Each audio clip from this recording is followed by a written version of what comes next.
Yesterday, the White House Press Secretary Karoline Leavitt called out Democrats for their unwavering allegiance to this new radical wing of the Democratic Party. Take a look. The Democrat Party's main constituency are made up of Hamas terrorists, illegal aliens, and violent criminals. That is who the Democrat Party is catering to, not the Trump administration and not the White House and not the Republican Party, who is standing up for law-abiding Americans, not just across the country, but around the world. Now, these comments prompted this unhinged meltdown from the House Minority Leader, Hakeem Jeffries. Take a look.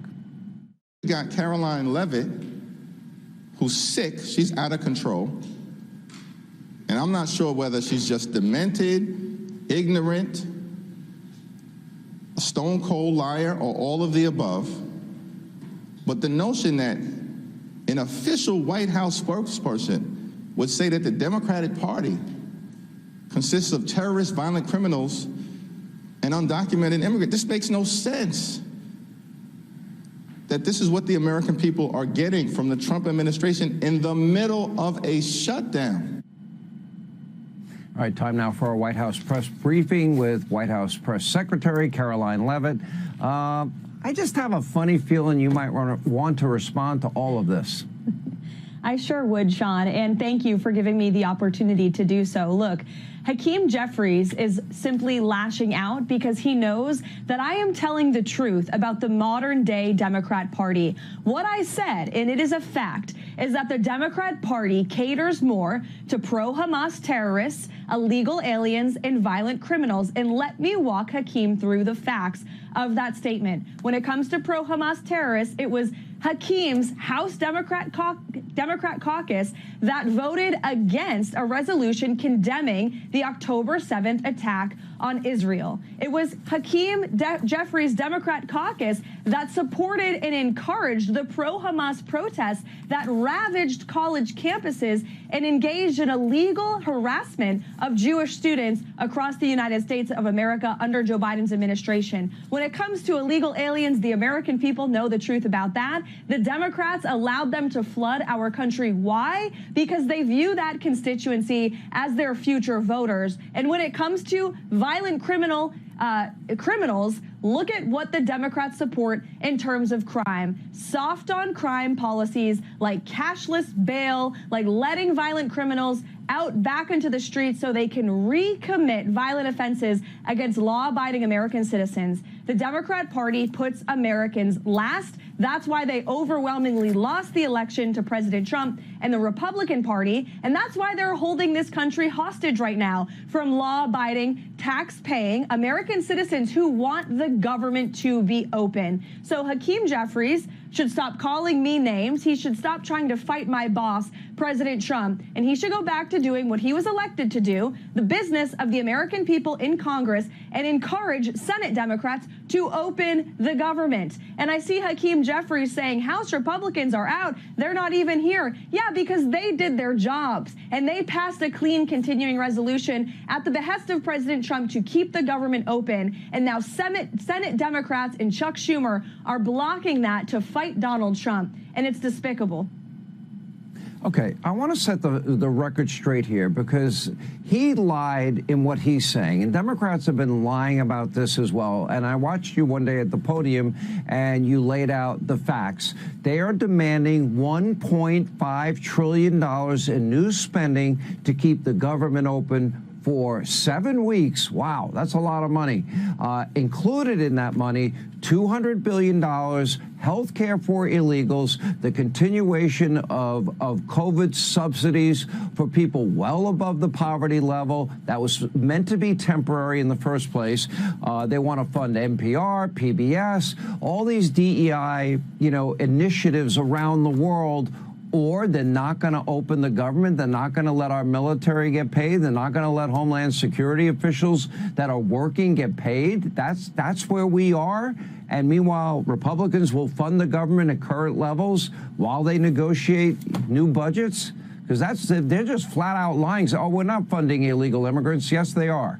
They are. Their continuing resolution that they proposed to keep the government open included a poison pill that would have undone what President Trump's One Big Beautiful Bill did, which is to restrict illegal aliens from receiving Medicaid benefits. President Trump fixed that in the One Big Beautiful Bill, and Democrats want to take it away because they want these taxpayer-funded benefits to continue to go to illegal aliens in our country. This has been done for the past 4 years under the Biden administration, and the American people roundly rejected it. And you hear AOC, who is apparently the new leader of the Democrat Party in that CNN town hall, say to a concerned American when that American asked, "Do you want my taxpayer-funded benefits going to illegals?" She said, "That's a Republican talking point. Those aren't the real issues Americans are facing." That is a lie. If you look at what happened under the Biden administration, real Americans, elderly citizens, were facing an increase in wait times at hospitals and emergency care centers across the country because they were putting last in line,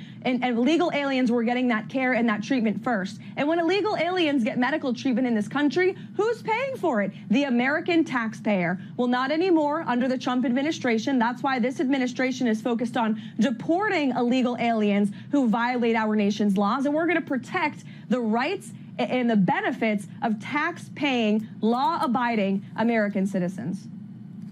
Okay, let's talk a little bit about world peace. The president has invested a lot of time, political resources, energy into world peace. Congo, Rwanda, Azerbaijan, Armenia, Israel, Iraq, and I can go on, India, Pakistan, I can go on and on.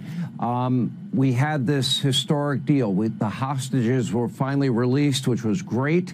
Now we see Hamas radicals that are indicating they don't want peace. They're killing innocent Palestinians. The president has said if you keep it up and you don't keep the terms of the agreement, you will be obliterated.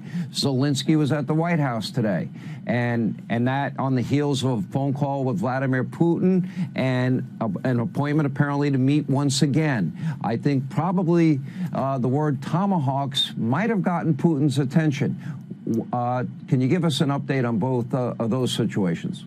Sure. Well, first of all, Sean, I want your audience to know how hard President Trump is working in the pursuit of peace, not just here in our own country, on the homeland, and the domestic front, but around the world. The president started the week flying to Israel and Egypt, came back within 36 hours to honor Charlie Kirk at the Medal of Freedom ceremony in the White House. And then the next day, he spends 3 hours on the phone with President Putin trying to bring this war to an end. The following day, today, we had President Zelensky at the White House, and the president had a 3-hour-long meeting with him in the cabinet room. And in both of these conversations with both Putin and Zelensky, they were cordial, but very frank. And the president of the United States has said to both sides of this war, this has been going on for far too long. Far too many innocent people have been killed. And the United States of America is growing very weary and tired of this war. Enough is enough. Both sides need to recognize the reality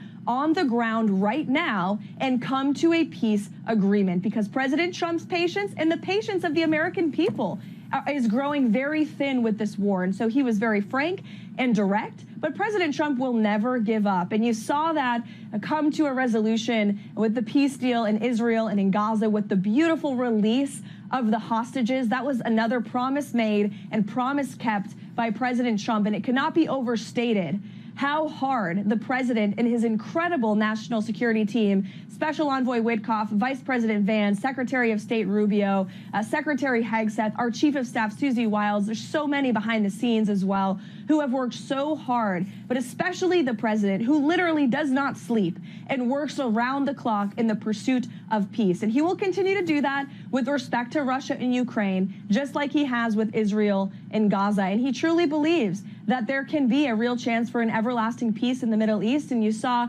Arab leaders and European leaders from around the world gathering in Egypt with the president and thanking him for this historic accomplishment. It's a new dawn in the Middle East, and we hope that can be true as well with Russia and Ukraine, and the president is working very hard on that. We could all hope for that. I mean, what a noble goal. You mentioned patience, and I'm thinking, I don't know how you have the patience to deal with the state-run legacy media mob every day. I would not be able to keep my cool.